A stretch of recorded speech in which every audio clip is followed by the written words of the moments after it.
3 years ago, my ex-wife Linda walked out of our divorce court with a smile on her face and a check for $2.3 million, exactly half of everything I owned. She told her lawyer, "Finally, I'm getting what I deserve after 25 years of marriage to that boring accountant." What Linda didn't know was that the boring accountant she'd just divorced had hidden the other half of his fortune so well that even the best forensic accountants couldn't find it.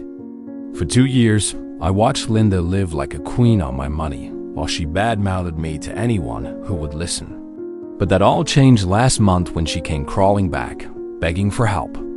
That's when I showed her exactly what half a fortune really looks like. This is the story of how 25 years of marriage taught me that the most dangerous person in your life is the one who thinks they know all your secrets, but doesn't. My name is Robert Chun, and for most of my adult life I cultivated the camouflage of predictability. Same house, same 2-mile commute, same gray slacks pressed every Sunday night, same black coffee in a chipped mug with the firm's logo peeling at the rim. Colleagues filed me under dependable. Neighbors waved at the man who kept his hedges neat. Servers at the diner by the courthouse refilled my cup without asking. People relax around a constant. I let them. I met Linda when we were both 25. 2 junior staffers stapling exhibits for a partner who believed midnight was a perfectly fine time to demand a binder. She laughed easily and made friends with receptionists and rainmakers alike. Where I measured twice and cut once, she announced the cut and let someone else find the tape. She was magnetic in the way bright things are, and I was young enough to assume magnetism aligned with wisdom. We married 18 months later in a ceremony sized to her dreams and financed to my spreadsheet. She liked plans that could be photographed. I liked plans that could survive bad weather. Even then, I saw how quickly a bonus turns to dishware, and how slowly a mortgage principal falls when the rate is good, but the spending is better. My salary at the time could support a tidy life if we respected ceilings. But what kept me up at night were the corners, sharp, unseen, waiting. So, while Linda arranged throw pillows and plotted a bigger kitchen, I started building corners that would not cut me when a storm turned the lights out. Pattern recognition is the accountant's secret romance. Most people see numbers and think arithmetic. I see rivers and tributaries, where the water rises when the snowpack melts, where it pools when beavers get ambitious. Early on, I began charting the small currents that ran beneath our life. A college roommate with a prototype and 3 paying customers who needed someone to file their first tax returns and explain accruals without condescension. A landscaping company with good crews and terrible books that bled cash purely from disorganization. A duplex 3 blocks from a commuter line where the landlord was retiring and desperate to avoid capital gains this quarter. Not next. I move slowly, always. In daylight, never sloppy. The first LLC had a name that meant nothing to anyone and a mailing address and a reputable registered agent who never lost a letter. Every agreement was reviewed by counsel who understood that legality without optics is a grenade. I wanted both.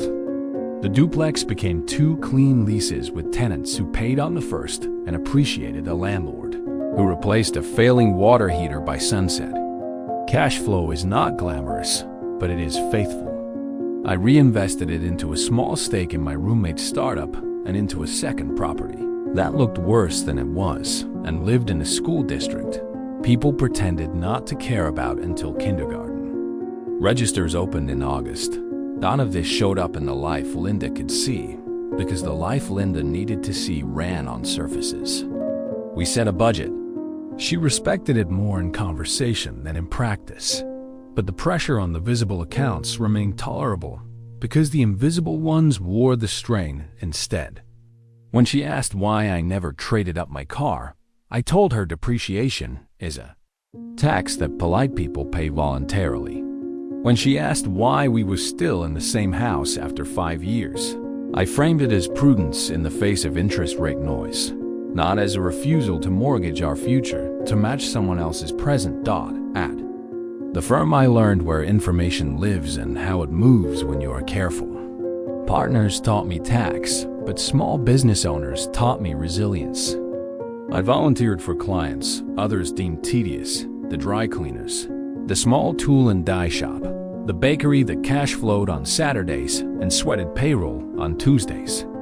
In their ledgers, I saw a truth I never forgot. Wealth is less about how much you make and more about how little your life demands when the tide retreats. I built in redundancy the way civil engineers design bridges. If one support failed, another would hold while I repaired the first dot as the years passed. I layered structure onto structure. A consulting entity formed in a state that values corporate formalities the way watchmakers value tolerances.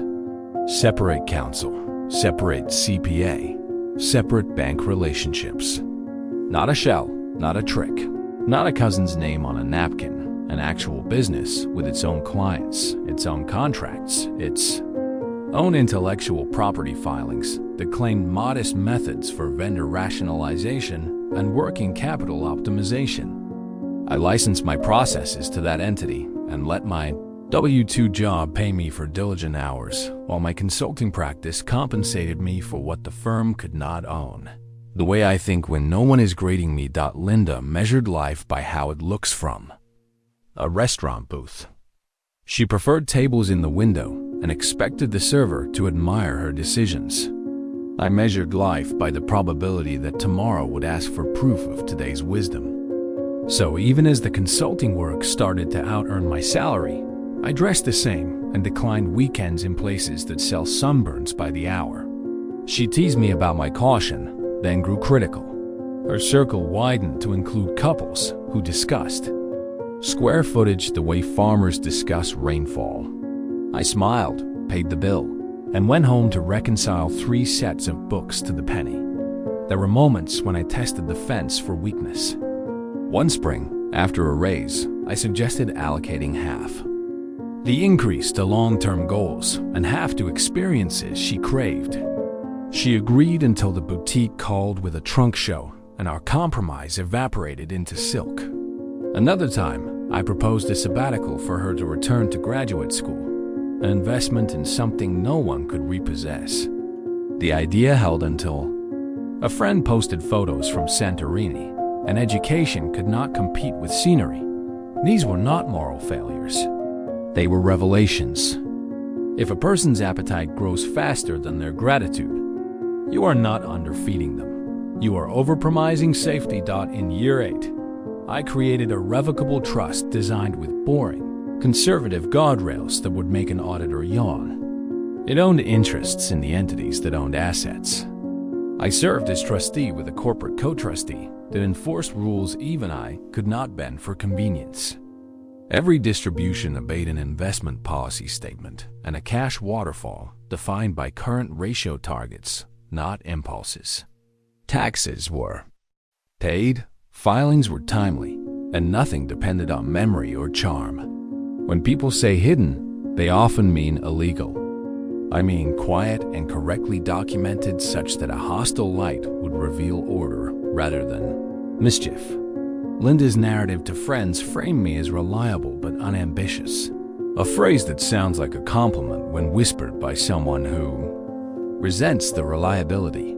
She wanted upgrades, appliances that play music, vacations that announce themselves, a social proof that requires unboxing videos and forgiveness for backorder plates. I kept our visible life competent and our invisible life compounding. The dissonance did not bother me until her jokes turned to public judgments and the private demands hardened into ultimatums. During those years, my consulting practice, now operating as RC Holdings, began to do the kind of work that does not fit inside a timesheet. I helped a family business harmonize 3 siblings and a ledger. I restructured a supplier's debt without humiliating the owner. I negotiated volume, discounts for a cooperative of small manufacturers who had never met but needed the same bolts. The fees were fair. The relationships were durable. The entity retained earnings, bought minority stakes in clients who preferred advice with skin in the game, and acquired 2 warehouses that came with tenants and loading docks and the wonderful predictability of triple net leases dotted home. Linda angled for symbols: a bigger ring, a second bathroom with imported tile, a kitchen renovation that would have made sense if our current kitchen had failed to produce meals, which it did not. Each time I redirected toward repairs and maintenance, toward making sure the roof outlasted the paint, toward allocating surplus to assets that would feed us when no one cared what color the cabinets were. She nodded in agreement around other people and then rolled her eyes at me in the car. I tried honesty in doses calibrated not to provoke fear. I showed her how $1 invested at a modest rate grows less like a rocket and more like ivy, patiently, relentlessly, until one day a wall is covered. She listened, tapped her phone, and changed the subject to a friend's new car. I understood, finally, that what I offered, a life built on invisible scaffolding, could never compete with a life that shines under certain lights. There is no shame in preferring the latter. There is danger in demanding the former pay for it. By our 10th year, it was clear that our marriage contained 2 operating systems. Mine prioritized resilience. Hers prioritized display. That tension could have been reconciled if both respected the other. But respect thinned the longer she campaigned for a story in which I played the obstacle. She began to say things that sounded like jokes and settled in like verdicts. Friends laughed. I made the coffee and cleared the plates and filed away the phrases under future reference dot, so I doubled down on process. RC Holdings expanded its board 3. People with different temperaments and the same allergy to drama.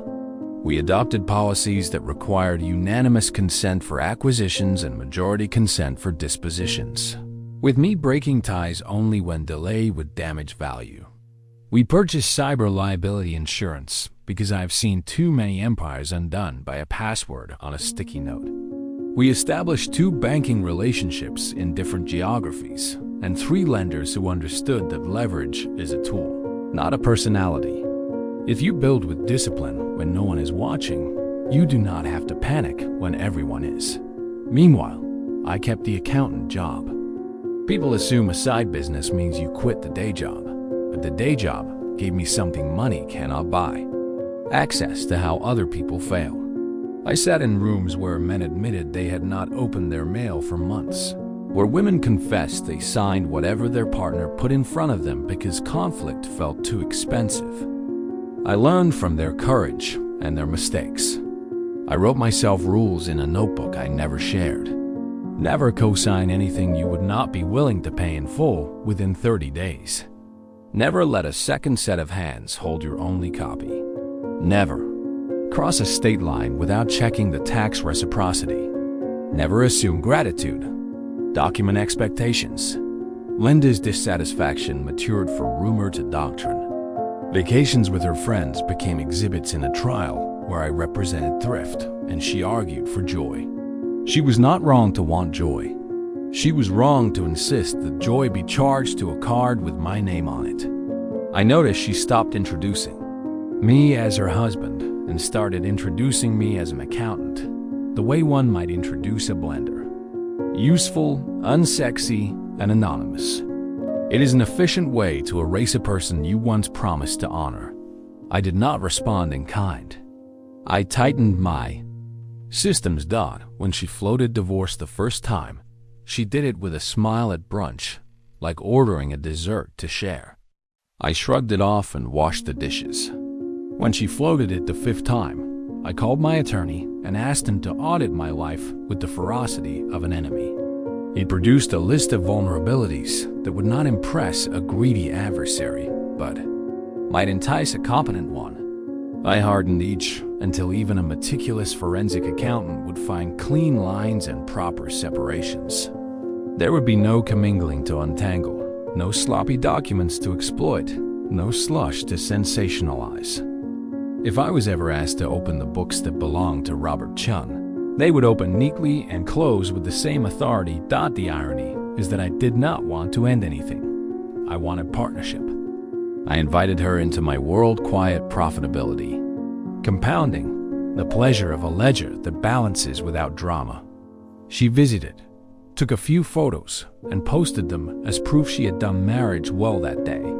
Then she went back to the party.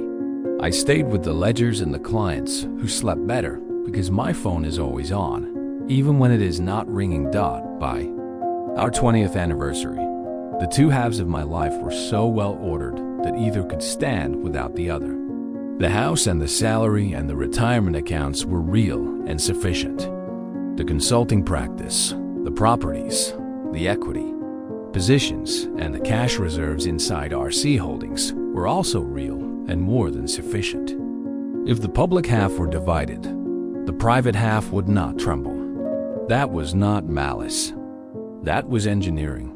When the day came that turned rumor into petition, I did not scramble.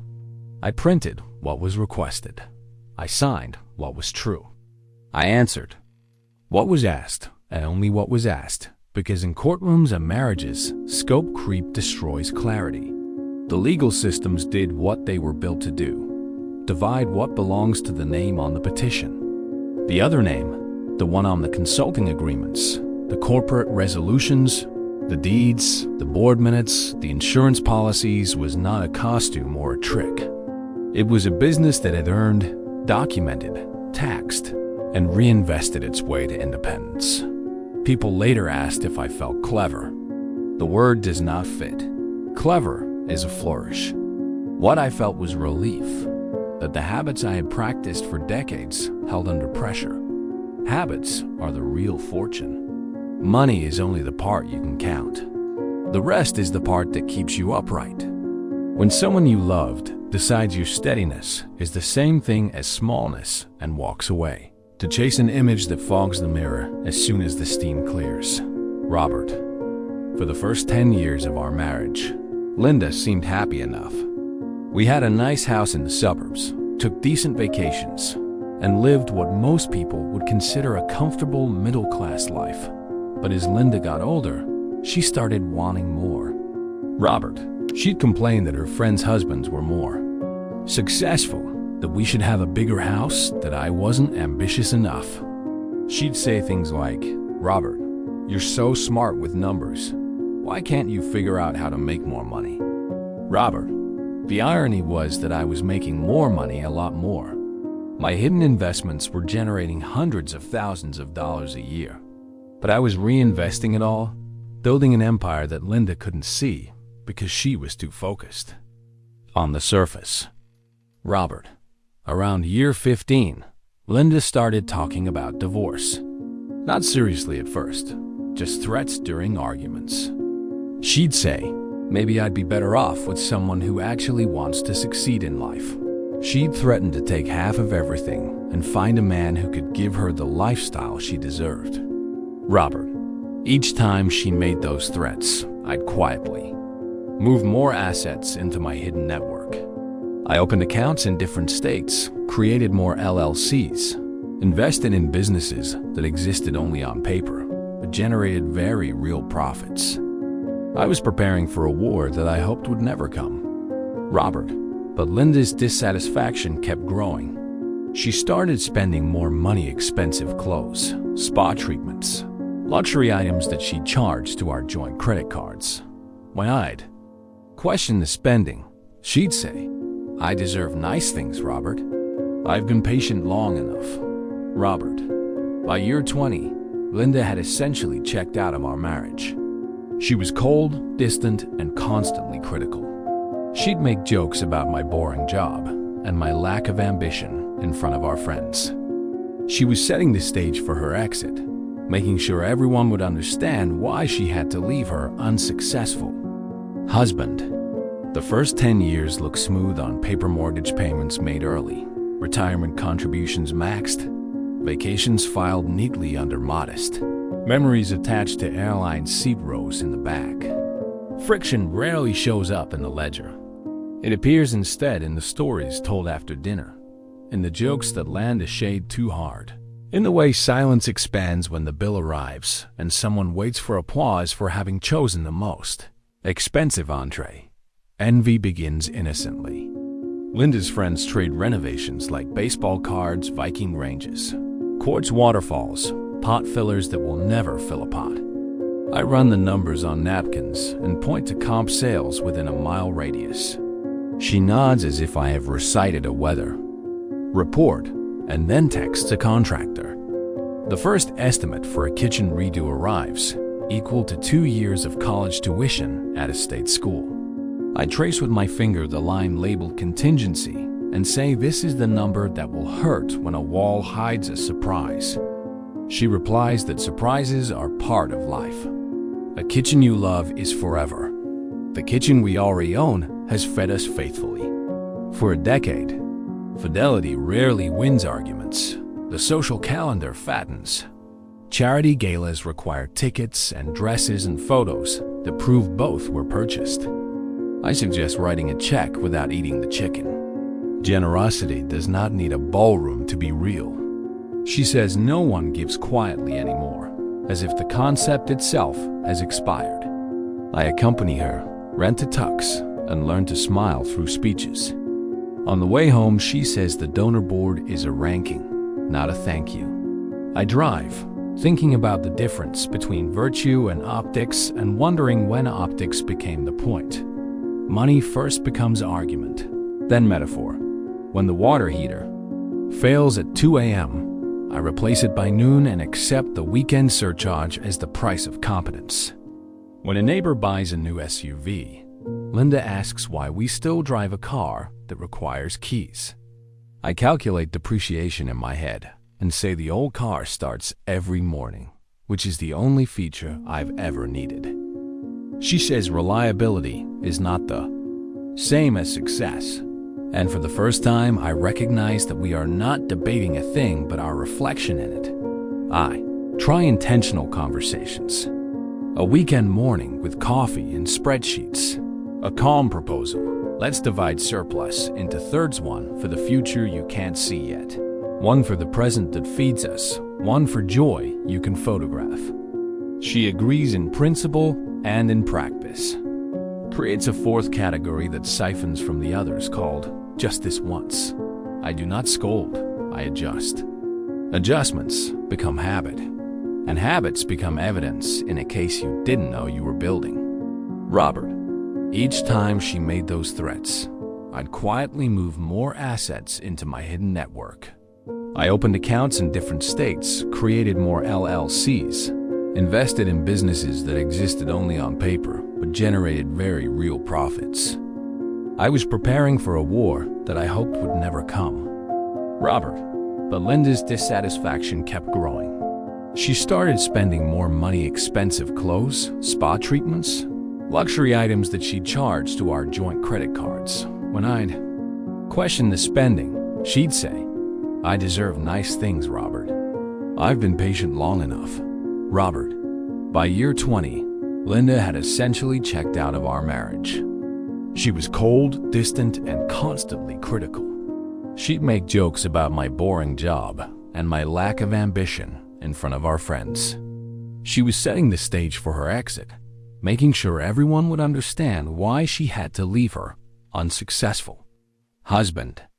The first 10 years looked smooth on paper, mortgage payments made early, retirement contributions maxed, vacations filed neatly under modest, memories attached to airline seat rows in the back. Friction rarely shows up in the ledger. It appears instead in the stories told after dinner, in the jokes that land a shade too hard, in the way silence expands when the bill arrives, and someone waits for applause for having chosen the most expensive entree. Envy begins innocently. Linda's friends trade renovations like baseball cards, Viking ranges, quartz waterfalls, pot fillers that will never fill a pot. I run the numbers on napkins and point to comp sales within a mile radius. She nods as if I have recited a weather report and then texts a contractor. The first estimate for a kitchen redo arrives, equal to 2 years of college tuition at a state school. I trace with my finger the line labeled contingency and say this is the number that will hurt when a wall hides a surprise. She replies that surprises are part of life. A kitchen you love is forever. The kitchen we already own has fed us faithfully for a decade. Fidelity rarely wins arguments. The social calendar fattens. Charity galas require tickets and dresses and photos that prove both were purchased. I suggest writing a check without eating the chicken. Generosity does not need a ballroom to be real. She says no one gives quietly anymore, as if the concept itself has expired. I accompany her, rent a tux, and learn to smile through speeches. On the way home, she says the donor board is a ranking, not a thank you. I drive, thinking about the difference between virtue and optics, and wondering when optics became the point. Money first becomes argument, then metaphor. When the water heater fails at 2 a.m., I replace it by noon and accept the weekend surcharge as the price of competence. When a neighbor buys a new SUV, Linda asks why we still drive a car that requires keys. I calculate depreciation in my head and say the old car starts every morning, which is the only feature I've ever needed. She says reliability is not the same as success. And for the first time, I recognize that we are not debating a thing, but our reflection in it. I try intentional conversations. A weekend morning with coffee and spreadsheets. A calm proposal. Let's divide surplus into thirds, one for the future you can't see yet. One for the present that feeds us, one for joy you can photograph. She agrees in principle and in practice. Creates a fourth category that siphons from the others called just this once. I do not scold, I adjust. Adjustments become habit, and habits become evidence in a case you didn't know you were building. Her jokes about my profession sharpen. At dinners with her friends, she introduces me as an accountant with a tone that reduces a vocation to a stereotype. Frugal, timid, gray. People laugh and ask for tax tips. I can't give without violating ethics. I deflect and refill the wine. Later, in the car, she says I should learn to play along. I tell her laughter at a person's cost feels like a small theft. She says I'm too sensitive for the world. I start choosing the end seat and counting the minutes until dessert. Year 13 brings a renovation that begins as paint and ends as debt. The contractor is charming, the estimate precise, the scope elastic. Walls move, electrical costs swell. The contingency line performs its grim duty. I propose pausing halfway. She calls that defeat. We borrow from a line of credit I had kept. Dormant because the best loan is the one you do not take. She promises that once it's done, she will be satisfied. Satisfaction proves to be a horizon, not a destination. When the backsplash shines under new lighting, she notices the old floors. When the floors glow, the furniture looks tired. The house is finally magazine-worthy, and our conversations are not. Around year 15, comparisons become a sport. She catalogs her friends' husbands, promotions, bonuses, new companies whose logos signal excitement. She asks why I do not start a firm or at least become a partner where I am, as if those decisions were made in a catalog. I explain that leverage cuts both ways and that real authority comes with obligations I would not accept in exchange for status. She hears cowardice where I intend caution. She begins to say during arguments that she did not marry a spreadsheet. She married a man who should want more. I hear in that sentence the conditional tense of love. We try counseling because that is what responsible people do before they surrender. The therapist is even patient, determined to interpret translation. Errors as hope. I describe safety as an act of love. Linda describes surprise as an act of love. We recognize the abstract sincerity of the other and still come home to the same fights. The therapist asks us to write down 5 non-negotiables. Mine are time, honesty, solvency, health, and quiet. Hers are travel, a bigger home, a social circle. That's Caesar, better clothes, and spontaneity. The lists are not enemies, but they do not shake hands. Spending turns covert. Packages arrive mid-afternoon when I am at work. Receipts are filed in a purse I never open. The joint card balance creeps up in small, regular increments, 4 digits a month that never produce an argument on their own, but accumulate like cholesterol. When I ask gently, she says, "Don't start." When I push, she calls me controlling. The word lingers. I open a notebook and begin documenting dates and amounts as if I'm auditing someone else's life. Numbers are not the truth, but they are a witness that does not flinch. Her family becomes chorus and amplifier. And holidays. Her sister jokes that I should loosen up. Her mother says men who don't provide shouldn't be surprised when women outgrow them. I clear plates and load the dishwasher and try not to memorize sentences that were not meant as knives but cut like one. On the drive home, Linda says they only want the best for us. I hear they want the best for her and have decided I am not. I offer partnership in the only language I trust. I show her a small portfolio inside one of my entities, cash flow, leases, reserve schedules, and invite her to co-steward, to choose a property, to learn how rent turns into repairs turns, into return. She lasts one meeting and then says it's boring, which is the point. She wants outcome without the hours. Work done well is invisible. She wants applause. I stop inviting her and take notes alone. Threats appear like summer storms. Sudden, loud. Gone by morning, but leaving branches on the lawn. She says maybe she married the wrong man. She says other people would appreciate her. She says she should not have to beg for a life that feels good. I say we can afford nearly any life if we choose one. She says choice is a prison sentence when all the doors are sensible. We sleep back to back and wake up tired. There is an anniversary dinner where she arrives late in a dress. That costs a mortgage payment and announces that she booked a trip to Europe with friends for a month because she needs to remember who she is. I do not say that identity is not a continent. I wish her a beautiful time, pay the bill, and go home to balance accounts. The following week, I move more assets into structures that cannot be attached to a tantrum. Friends assume our strain is banal, that we are another midlife cliche. It is simpler and more complicated than that. One of us believes security is romance, that the highest proof of devotion is never having to watch the numbers to make sure they hold. The other believes romance is security, that the highest proof of devotion is the promise that the world can be cruel, but our home will not. Both sound noble in a speech. Only one can be reconciled with compound interest. When she says divorce for the first time without laughing, I do not argue. I ask if she wants to see the budget.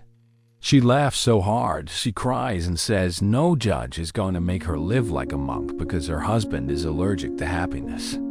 I do not say that monks tend vineyards and make good wine. I begin to disentangle. Slowly, politely, ethically. New accounts for new expenses.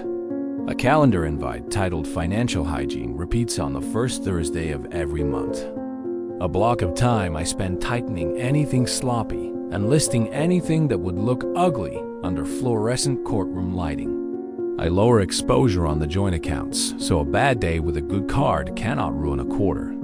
I increase umbrella coverage because risk loves timing. I review beneficiary designations because laziness is the enemy of clarity.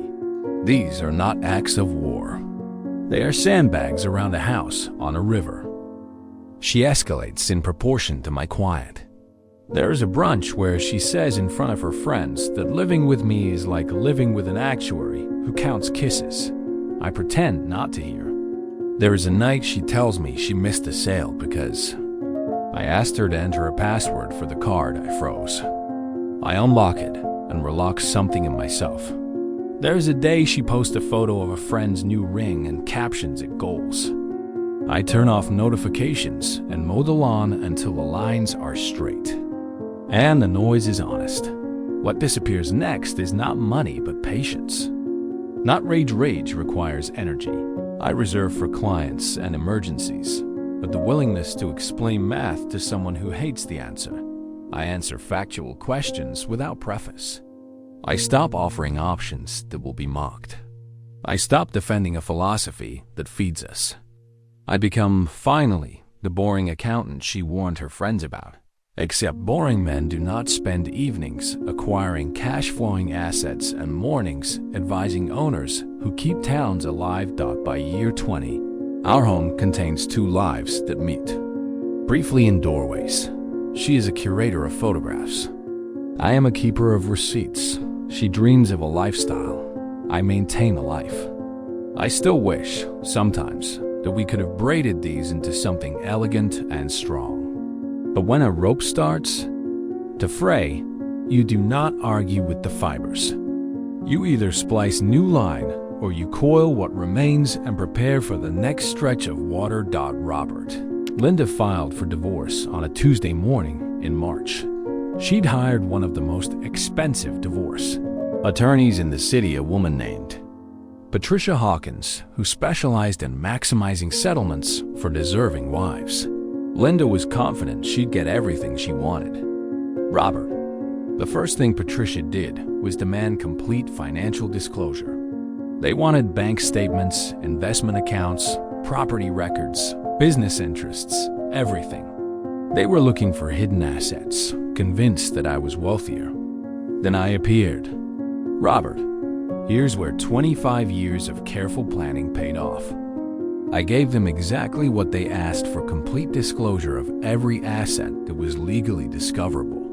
My salary, our joint accounts, our house, my 401k, a few small investment accounts. It totaled about $4.6 million, which was more than Linda expected, but not enough to satisfy her greed. Robert. Patricia hired forensic accountants to dig deeper. They spent months analyzing my financial records, looking for hidden money. They found nothing because there was nothing to find. At least, nothing that was connected to Robert Chen, the accountant. Robert. You see, my hidden empire wasn't hidden in the traditional sense. It wasn't offshore accounts or buried treasure. It was a completely separate business identity that I'd built over 20 years. With its own tax returns, its own legal structure, its own paper trail. But that identity wasn't Robert Chun. It was RC Holdings, a consulting firm that existed in a different state with different lawyers and different accountants. Robert. RC Holdings owned dozens of businesses, properties, and investments. It had generated over $8 million in assets over the years. But legally, Robert Chun had no ownership. Stake in RC Holdings. I was just a consultant who received payments for services rendered, payments that I'd carefully structured to look like ordinary consulting income. Robert. Linda's forensic accountants saw the consulting payments from RC Holdings. When they investigated, they found a legitimate business with proper documentation and legal structure. They had no way of knowing that I was RC Holdings, because on paper, I wasn't. Service arrives on a Tuesday, the kind of gray morning that makes even good coffee taste like obligation. A courier hands over a manila envelope dense enough to anchor a boat. Inside waits the petition, the summons, the automatic restraining orders that freeze the big levers. No transferring property, no closing accounts, no unusual withdrawals. Procedure, not accusation. Paper that looks clinical until you recognize. It is the opening move in a long game. The first call is to counsel, not because there is something to hide, but because precision loves a witness. A quiet conference room, legal pads, and the slow work of building a timeline. When did the house refinance? When did the brokerage account open? What exactly lives in each safe deposit box? The answers are not dramatic. Drama avoids documents. Discipline fills them. Discovery requests arrive in waves. Statements of net worth, 5 years of bank statements, tax returns, retirement plan summaries, insurance policies. A list of personal property over a certain value with photographs attached. If possible, interrogatories ask for narrative, how big bonuses were, what reimbursements were received, how often cash was withdrawn, and for what purpose. Requests for admission attempt to convert nuance into binary answers. Each is met with the same response: thorough, timely, unflappable. Everything that belongs to the person named on the petition is delivered in labeled folders and mirrored in a secure drive. Nothing more, nothing less. Opposing counsel leans hard on lifestyle analysis, the standard tool of suspicion. If a couple spends X, the theory goes, income must be at least Y. The flaw in that arithmetic is that it assumes consumption equals capacity. In this house, the numbers tell a different story. Mortgage paid down early. Cars held long beyond stylish. Vacations purchased with points, not bravado. The spreadsheets show a life that costs substantially less than it could. A habit that reads as invisibility to those who mistake noise for wealth. Temporary orders are calendared. Who will pay the mortgage? Who will keep which credit cards active? Who will cover insurance premiums and utilities in the interim? The court prefers continuity to fireworks. The checks go out on time because chaos is expensive and unnecessary. There is no point proving a principle by creating a mess you will later have to clean. Deposition day arrives with its fluorescent lighting and pitchers of water that taste faintly of plastic. The questions come in careful succession. Walk me through every account in your name. Identify all sources of income in the last 5 years. Explain any transfers over $10,000. The answers are hourly wages, modest bonuses, tax refunds, and the occasional consulting 1099 mundane, properly reported, supported by invoices that match the calendar. If counsel is waiting for a dramatic confession, the disappointments accumulate. Precision drains theater of oxygen. Then comes the name that understandably interests them: RC Holdings. What is your relationship? A consultant retained for project. Work on acquisitions and operational cleanups. Paid on scope with W-9 South on file and taxes withheld when appropriate. Do you own any part of it?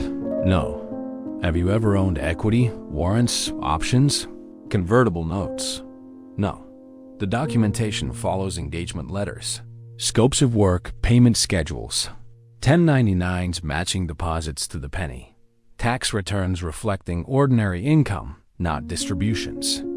Their forensic accountants had already requested RC's corporate filings and tax clearance letters in another jurisdiction. The paperwork is clean because it was designed to be. Not as camouflage, but as good governance. Subpoenas fan out too. Banks, brokerages, and employers. The replies come in tidy PDF batches with date ranges and transaction lists. Every inflow has a provenance. Every outflow has a purpose. Where there is cash, there are receipts. Where there are transfers, there are memos. Forensics builds a flowchart and finds, to their irritation, that it looks like a well-run household, not a maze. Mediation is scheduled because the system likes settlements almost as much as it likes records. In a neutral office that smells faintly of lemon cleaner, a mediator with the patience of a librarian shuttles between rooms. On one side, a list of demands long enough to be aspirational. Primary residence, half the retirement, ongoing support. Size to the life she believes she should have had. On the other side, a proposal grounded in statute and arithmetic. Equal division of marital assets discovered in the ordinary course. Reasonable maintenance for a period that reflects length of marriage and disparity of current income. Clean break provisions that minimize friction later. The mediator nods at both as if nodding can turn weather. Opposing counsel tries a different angle. A theory that there must be undisclosed wealth, because how else could there be so much calm?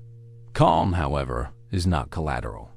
It is the byproduct of having done the boring things daily for decades. Budgets kept, taxes filed, paper saved, debt resisted. When counsel floats the idea of a computer forensic image, the response is consent conditioned on scope and cost sharing. When you expect scrutiny, you make it easy to complete. There is a hearing on temporary maintenance. The judge asks a few direct questions about current earnings and monthly expenses. The answers are measured, neither heroic nor self-pitying. Support is set at a number that looks large in a headline and appropriate in a spreadsheet. The order is inked. Everyone goes home with homework.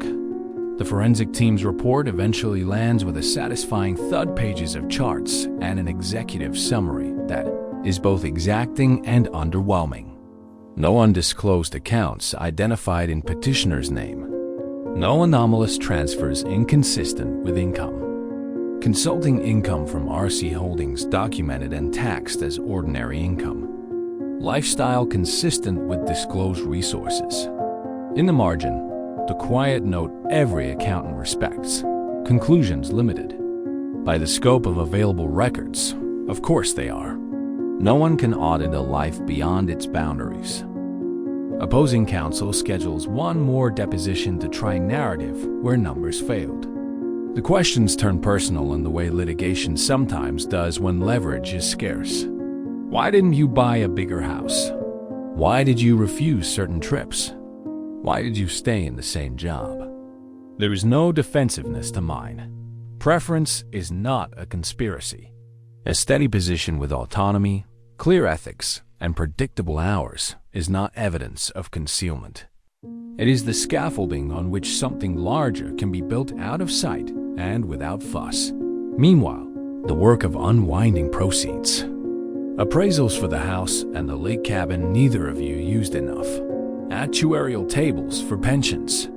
Tax projections. For liquidating this account versus that one, because equal is not the same as equivalent when the IRS sits between the parties. There are emails about who gets the dining table and who gets the piano. These negotiations feel weightier than they should. Perhaps because furniture remembers the parts of a life that never made it onto a ledger dot by month 8. Fatigue sets in on both sides. Fees accumulate like snow on an unshoveled sidewalk. The judge's clerk hints that the court's patience with discovery skirmishes is wearing thin. The mediator schedules one more session and brings donuts as if sugar can sweeten statute. It almost works. The broad lines lock in the place half of what is legally and visibly marital. Support for a defined term. Indemnities for any unknown. Debts in either party's name. Mutual releases that prevent a future built on relitigation. When the settlement is read into the record, the language is the usual mix of solemn and sterile. The house will be listed and sold within 90 days. Proceeds divided after paying off whatever remains on the mortgage. Retirement accounts will be equalized via QDROs, so taxes and penalties do not turn fairness into folly. Brokerage accounts will be split to balance bases, not just balances, because tax efficiency is a kindness to both parties. Personal property lists are attached as exhibits. Support terms are clear, modifiable only on material change. Each side pays their own fees from their respective shares. The court thanks everyone for their professionalism as if it were a gift, not the minimum. Outside the courtroom, there is the expected triumph on one face and the expected neutrality on the other. A check changes hands later, not ceremonially, but by wire, because wires clear faster and closure should not wait on the mail. Friends will say she won. Acquaintances will whisper that he lost. Both will be correct if money is the only measure, and visibility the only proof. What is not visible is the architecture that made the day feel less like defeat and more like conclusion. Years of separate governance. Engagement letters instead of entanglements. Income recognized and taxed in the open. Equity held by entities that were never personal. The difference between secrecy and privacy is intent. The former hides guilt. The latter guards boundaries. This was always the latter. When the door of the courthouse closes behind, there is no fist pump and no slump. Just the quiet gratitude that comes when a long, careful plan survives contact with reality. The signature ink is barely dry, but the future is already at work, rents arriving, dividends posting, projects advancing without fanfare, as always. The law has had its say. The numbers will do the rest. Robert, after 8 months of legal battles, depositions, and investigations, Linda's team was satisfied that they'd found all my assets. The final settlement gave Linda exactly half of everything, $2.3 million, plus alimony of $5,000 a month for 5 years. Robert. Linda was ecstatic. She told everyone who would listen that she'd finally escaped from her boring marriage and was now financially independent. She bought a luxury condo downtown, a new BMW, and started living like the wealthy woman she'd always wanted to be. Robert. Meanwhile, I moved into a modest apartment and continued working my accounting job. To everyone who knew us, it looked like Linda had won the divorce, and I was the sad, broke ex-husband who'd lost everything. Robert. But while Linda was spending her settlement money on designer clothes and expensive vacations, I was quietly managing an $8 million business empire that she didn't even know existed. RC Holdings continued to grow, generating hundreds of thousands in profits every quarter. Robert. I watched Linda's social media posts with amusement. Pictures of her new condo, her expensive dinners, her luxury shopping trips. She was living exactly the life she'd always wanted, funded by what she thought was half of my life's work. Robert. What Linda didn't understand was that $2.3 million sounds like a lot of money, but when you're spending like a millionaire, it doesn't last as long as you think, especially when you have no income and no skills beyond spending other people's money. The final mediation felt less like negotiation and more like closing a month-long audit. Spreadsheets ruled the room. Columns for cost basis, embedded taxes, present value of pensions, and the quiet tyranny of withholdings and penalties. The mediator slid pastries across the table as if sugar could soften statute. It could not, but arithmetic already favored clarity. Numbers hardened into terms. Equity in the house was fixed by appraisal minus principal, still owed, and the broker's commission the future would demand. Retirement accounts were mapped for division by QDRO, so neither of us paid a tax we did not owe. The brokerage accounts needed more care. Equal balances are not equal outcomes when cost basis diverges. I kept the lots with the lowest basis and the largest latent gain. She took a mirror amount of cash and high basis positions to make the buy. Tax impact fair. The mediator called it unusually sophisticated. It was simply what happens when you read footnotes for a living. Vehicles sorted themselves. The newer car traveled with her. The older one kept its familiar spot in my garage. Furnishings devolved into a checklist where sentiment and square footage bargained in whispers. She took the dining set that fit her new idea of dinner. I kept the heavy oak desk that had learned the shape of my forearms. Jewelry required a short detour through the past gifts cataloged against anniversaries and apologies, then returned to the present as line items. The piano went to the niece, who actually practiced. Support came next. Income disparity, years married, lifestyle during the marriage, 3 variables that software and judges weigh the same.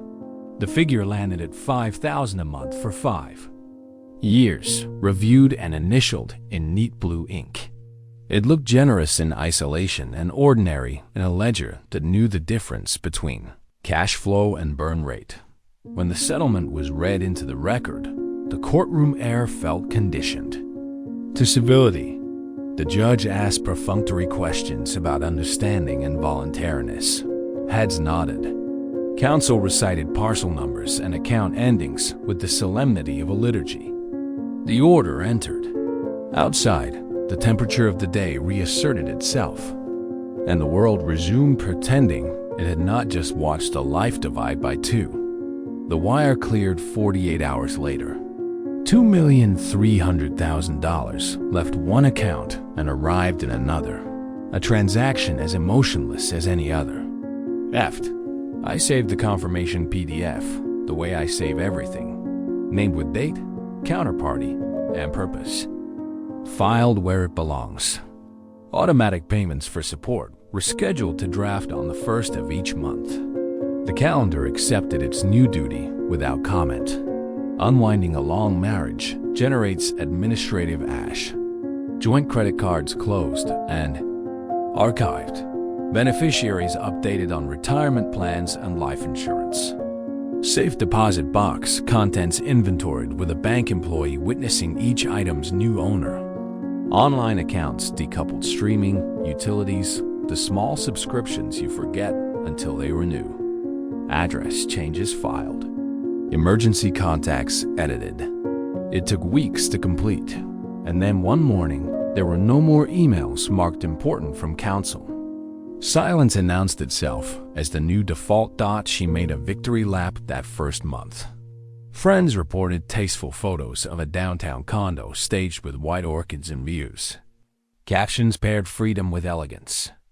A new car appeared in the frame. A few weeks later, and a restaurant I had always thought too loud posted a photograph of her at a corner table that blurred background patrons into admiration. People measured success by what they could see. They always have thought my days shrank in the right ways. A modest apartment close to work. The same commute to the same office where spreadsheets still open to the right tab and audits still start with. Reconciliations. The habits that built safety stayed in place. Automatic investments, monthly reconciliations. Annual tax projections filed early and revisited after the fourth quarter. The part of my life that needed no audience remained unchanged by a decree. The house listed on schedule. A staging crew replaced our years with neutral art and bowls of green apples willing to pose. We signed the transfer paperwork separately, each initial and end to a room. At closing, proceeds split to the penny after the broker, the taxes, the title company, the municipal certificate so many small mouths fed before the final plate reached the table. The funds hit two accounts instead. Of one, as planned, as ordered, as finished. Her attorney sent a courteous final letter. Obligations complete, accounts balanced, matter closed. Mine replied in the same tone. There were no loose threads to fray later. Mutual releases stood like guardrails. Indemnities kept our mistakes from becoming each other's problems. The law had done what it could, convert 25 years into clauses that would not argue with each other in the night. Friends asked how it felt to watch half leave. Numbers have never been a source of identity for me. They are tools. The visible portion of the tool chest was lighter. The work remained the same. Rent still arrived on schedule. Dividends still posted in their quiet cadence. Projects inside. Entities that did not carry my name continued their routine of invoices, receivables, and expansions. The public ledgers satisfied the court. The private discipline satisfied the future. She celebrated in public because celebration requires witnesses. I filed confirmations because permanence requires records. Two approaches to certainty passed. Each other on the same street and nodded politely. The last task, I allowed myself felt ceremonial in a way I would never admit aloud. I boxed the marriage license with the mortgage releases, the closing packet, and the stamped decree, then slid the carton onto a high shelf in the storage unit.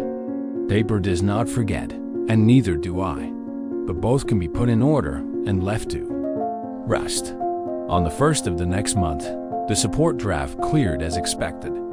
I reconciled the account, marked the line item paid, and poured a cup of coffee strong enough to taste like conclusion. The settlement had moved from theory to rhythm. The rest, profit, loss, and the long arc of good habits would proceed on schedule. Robert.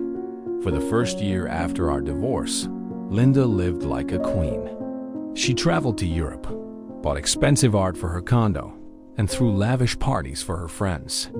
She was finally living the lifestyle she'd always felt she deserved. Robert. But by the second year, I started noticing changes. Her social media posts became less frequent. The expensive dinners were replaced by home cooking. The luxury shopping trips stopped altogether. Robert. Through mutual friends, I learned that Linda was having financial problems. She'd burned through most of her settlement money and was struggling to maintain her expensive lifestyle. The alimony payments helped, but $5,000 a month doesn't go far when you're trying to live like a millionaire. Robert. Linda had made a classic mistake. She'd confused having money with being wealthy. She'd spent her settlement like it was income, not understanding that once it was gone forever. Robert. Meanwhile, RC Holdings was having its best year ever. I'd acquired 3 new businesses, invested in a tech startup that was about to go public, and purchased a commercial property that was generating significant rental income. My hidden empire was worth over $12 million and growing. Robert. I started hearing rumors that Linda was looking for work, trying to restart the career she'd abandoned when we got married. But 25 years out of the workforce is a long time, and her skills were outdated. The few jobs she could find paid a fraction of what she needed to maintain her lifestyle.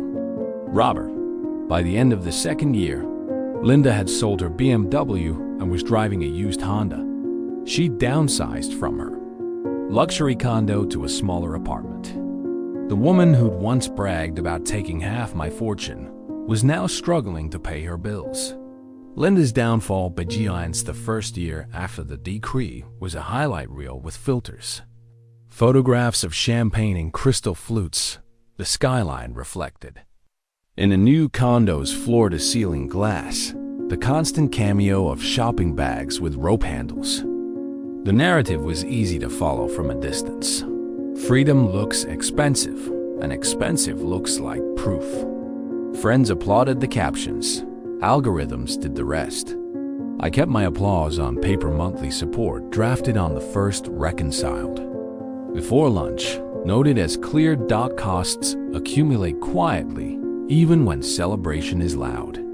The condo association posted cheerful newsletters between invoices. Dues were routine until the board announced a special assessment to repair elevators and the pool deck. The smile in her pictures didn't include the 5-figure line item that arrived in an unfiltered envelope. Property taxes came due twice a year. Whether or not there were dinners at the newest place, everyone pretended to enjoy. Insurance waited for signatures with the patience of a metronome. None of it was surprising. All of it was predictable. Predictable has a way of humbling those who confuse principle for income. During that first summer, she became a connoisseur of upgrades. Furnishings needed to be conversation pieces, artwork, an investment, and a backdrop. The car changed from transportation to statement, and statements depreciate faster than they impress. She paid cash where lenders would have offered terms control felt like wealth, and walking out of a showroom with zero balance due felt like victory. Victory does not compound. Principle does not applaud itself for long. The circle around her widened and thinned simultaneously. New friends materialized at ribbon cuttings and soft openings. People who used first names as brands and treated proximity like currency. Old friends attended once, then less often. The ones who stayed were divided into 2 groups. Those who loved her regardless, and those who loved the tempo of a life measured by reservations. I recognized the latter by their verbs. Curate, monetize, partner. Partners are cheapest when the bill arrives. She began to seed conversations with bigger ideas. An acquaintance had a restaurant concept that only needed backers with vision. A boutique fitness studio promised returns once the 3rd location opened. A friend of a friend had a tech thing that sounded like magic when recited quickly in a bar, less magical on paper. I saw none of the papers, only the aftermath accounts that became anecdotes, then absences. You can referee without a whistle when you understand box scores. The second year changed tone. Pictures posted less frequently and without context. The condo view gave way to close-ups of home-cooked meals plated carefully on expensive dishware. The new car appeared mostly as a reflection in storefronts, then not at all. The captions shifted from victory to resilience. Resilience is admirable. It is also often a synonym for not having planned to need it. Mutual friends supplied the footnotes. The internet could not. The restaurant entered its second month behind on rent. The boutique fitness studio met the market's indifference with a membership drive that felt like a plea. The tech thing rebranded twice and still could not explain itself in one sentence. Loans to friends began as kindness and ended as avoidance. Repayment schedules dissolved faster than friendships when the purpose of the loan was to pretend success one more quarter. She learned too late that generosity without underwriting is just another form of spending. The BMW left quietly, replaced by a used compact with good mileage and no personality. She told people she loved the convenience of smaller parking spaces. The parking spaces kept their opinions to themselves. The condo's staging orchids disappeared from the background, replaced by hardy plants that could forgive a missed watering. An auction house receipt surfaced for a piece of art that once had its own spotlight. Spotlights rarely grow back. She tried to rebuild identity in more modest terms. A course on personal branding promised new clients for a consulting practice that had no core service. A friend convinced her to sell a line of skincare on commission, complete with scripts for optimism and group photos under ring lights. Optimism cost nothing. Inventory does. The living room hosted networking nights in which everyone pitched and nobody purchased. By the third event, the wine was boxed and the charcuterie looked tired. In parallel, the math in my head kept its quiet cadence. The support transfer remained punctual, but I could see its share of her budget expanding as the rest contracted. Settlement principle, once a mountain, was becoming a hill. The slope steepened as recurring costs kept repeating, and the celebratory purchases demanded maintenance disguised as care. Banks do not negotiate with regret. They leave that to family. The alchemy of status began to run backward. She assumed relationships purchased during prosperity would convert to opportunities during scarcity. Some did, briefly. A friend put her on a committee that required a donation and produced a headshot on a website. Another introduced her to a man who ordered dinners like he was pricing a future he could not fund. Introductions churned. Commitments lagged. Gravity resumed authority. By late autumn of that second year, the condo association announced another assessment, this time for facade repairs the city required. The letter included photographs of hairline cracks, diagrams of tiebacks, and a schedule of work that would be loud and long. The sum due might have been an investment if viewed from a lifetime. It felt like a verdict when viewed from a dwindling balance. She put the unit on the market at a price that presumed yesterday's comps would forgive today's defects. The listing lingered. Buyers toured and admired the view, then mentioned the assessment in low voices to their agents on the way out. Expenses migrated from credit cards with points to cards with introductory rates. Introductory is another word for temporary. Promotional periods ended. Balances rolled. Interest rates rediscovered double digits. Late fees added themselves like poor punctuation. The support transfer landed and then vanished the same day, consumed by autopay and minimums. People who have never built a budget are always shocked by how fast money can move when it is leaving. The friend network shrank again. Invitations became potlucks. Photographs featured dogs, not dinners. The captions spoke of gratitude and simple pleasures. Simple pleasures are best enjoyed when they are choices, not substitutes. Through it all, the part of my life that mattered remained on schedule. RC Holdings closed on a small industrial park with tenants who paid early and complained politely. A minority stake in a software firm crossed its profitability threshold and began issuing distributions that arrived with the same regularity as utility bills. The consulting arm signed 2 contracts that required more analysis than travel and more thought than theater. Compounding remained the most patient character in the story. She tried to return to the workforce as more than an influencer of her own narrative. The resume read like a time capsule.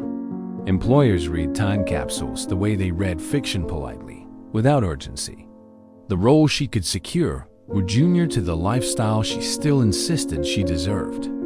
She lasted 6 weeks at one job where the manager insisted on punctuality as a non-negotiable. The commute fought with her self-image and won. A temp position at a front desk taught her the discipline of lunch breaks that end when the clock says so. Not when conversation does. Her wardrobe followed her finances down the slope. Designer shoes appeared less often. Practical flats replaced them without fanfare. The salon visits stretched further apart. The stylist still used the same flattery but trimmed less. She learned the names of discount grocery brands and discovered that budgeting is a skill developed in the aisles, not in spreadsheets. Then came the hinge moment. A mutual acquaintance mentioned with genuine concern that she had started hosting small gatherings where the conversation turned, inevitably, to opportunities that sounded suspiciously like rescue. Personal loans framed as investments in new beginnings. Bridge funding for a deal just about to close. The language had softened from entitlement to appeal, which made it more dangerous for everyone involved. I declined the invitation silently by never receiving it. By the end of the 2nd year, the settlement principal was a fraction of its old self. The car was paid for in the sense that it had been paid for once and now mostly demanded maintenance. The condo remained unsold, now competing with new buildings offering months of free dues and appliances that still wore factory stickers. The assessments would not negotiate. The board meetings were well attended and unhelpful. The alimony transfer continued on the 1st, and I continued to reconcile it on the 2nd. Culture forgives reinvention slower than it applauds escape. The same followers who had liked photographs of champagne did not like photographs of spreadsheets showing debt snowballs and cash envelopes. She tried to craft a new persona dedicated to financial wisdom learned the hard way. But wisdom without receipts reads like performance. The audience drifted. When winter returned, so did the arithmetic she could no longer ignore. Heat bills rise with wind. Everything else rises with them. She canceled subscriptions one at a time, a death by 1,000 emails, each confirming she would no longer be charged for a service that had stopped bringing joy months earlier. The condo stayed warm enough. The room stayed silent enough. The balance stayed low enough to change how she breathed. That was the season when the phone call became inevitable. Pride can delay arithmetic, but it cannot defeat it. The settlement had become a memory, the alimony an insufficient present, the future a question asked in smaller fonts. She had taken half of a fortune and treated it like a faucet. Faucets run until reservoirs empty. Reservoirs fill only when rain falls and someone has built the catchments beforehand. I had spent 2 decades building mine. She had spent 2 years assuming droughts were theoretical. Downfall is a dramatic word for a process that, in practice, looks like mail and calendars. Bills arrive, due dates pass, choices narrow. The narrative arc was not theatrical. It was administrative. And as the 2nd year closed, her story curved toward the call she would make, the one that begins with small talk, detours through euphemism, and arrives finally at the only sentence that can be both honest and humiliating when typed to. An ex-spouse. I need help. Robert. Last month, I got a phone call that I'd been expecting for over a year. It was Linda, and she sounded desperate. Robert. She started with small talk, asking how I was doing, mentioning that she'd heard I was still working at the same accounting firm. Then she got to the real reason for her call. "Robert, Linda told me she was having some temporary financial difficulties and wondered if I could help her out. She said she knew the divorce had been hard on both of us, but maybe we could work together to solve her problems." Robert, I let her talk. She explained that she'd made some poor investment decisions with her settlement money and was now facing some challenges. She wondered if I might be able to lend her some money just until she got back on her feet. Robert, then came the part I'd been waiting for. Linda said, "Robert, I know you're probably not doing much better than I am financially, but maybe we could figure something out together. After all, we were married for 25 years. That has to count for something." Robert, I told Linda I'd think about it and asked her to meet me for coffee the next day. I said I wanted to understand her situation better before I made any decisions. Robert, that night, I prepared for the most satisfying conversation of my life. Robert, we met at a small coffee shop downtown, the same place where we'd had our first date 30 years earlier. Linda looked older, tired, and desperate.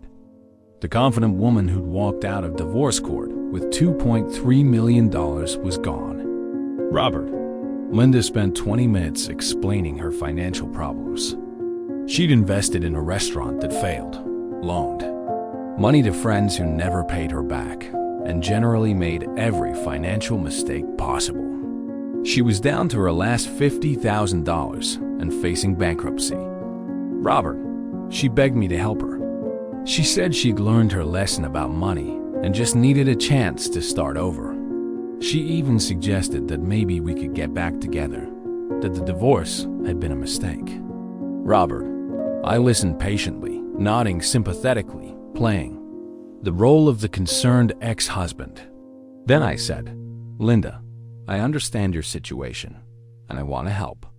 But first, I need to show you something." Robert, I pulled out my phone and opened the banking app for RC Holdings.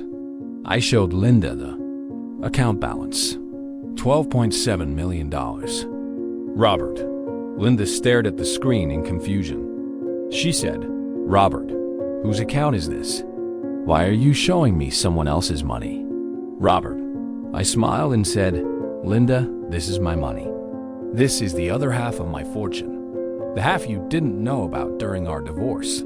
Robert, I watched the color drain from Linda's face as I explained how I'd built RC Holdings over 20 years, how I'd carefully structured it to be legally separate from my personal assets, how I'd been managing an $8 million empire while she thought I was just a boring accountant.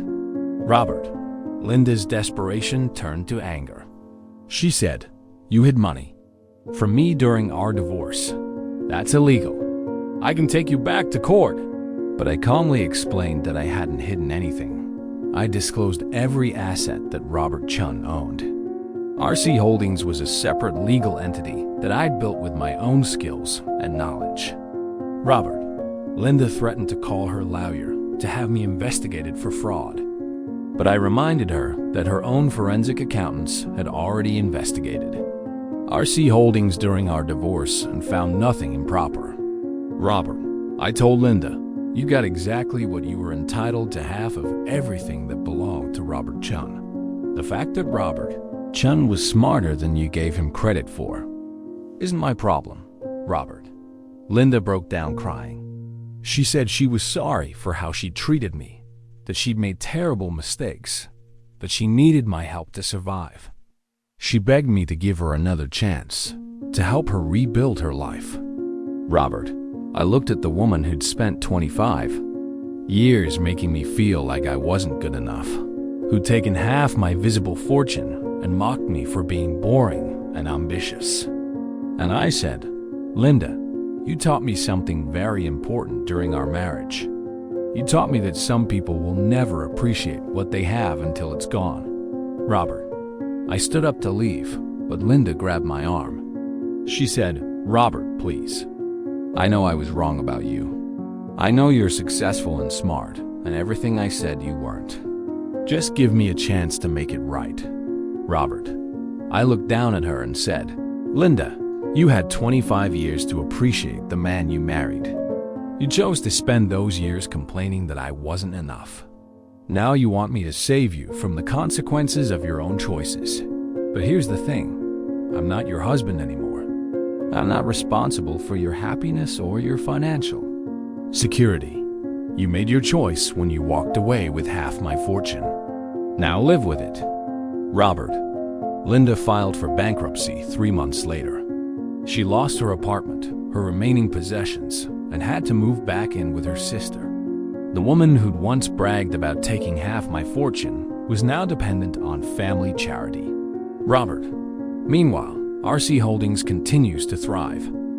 I've expanded into new markets, acquired more businesses, and built a fortune that's now worth over $15 million.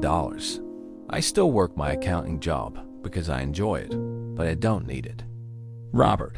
I started dating again a wonderful woman named Sarah, who's a teacher. She doesn't care about my money because she doesn't know about it. She likes me for who I am, not what I can provide. It's a refreshing change from my marriage to Linda. Robert. People ask me if I feel guilty about not helping Linda when she was desperate. The answer is no. Linda made her choices based on her values. She wanted money more than she wanted marriage, luxury more than love, status more than stability. She got exactly what she asked for. Robert. I learned something important from my marriage to Linda.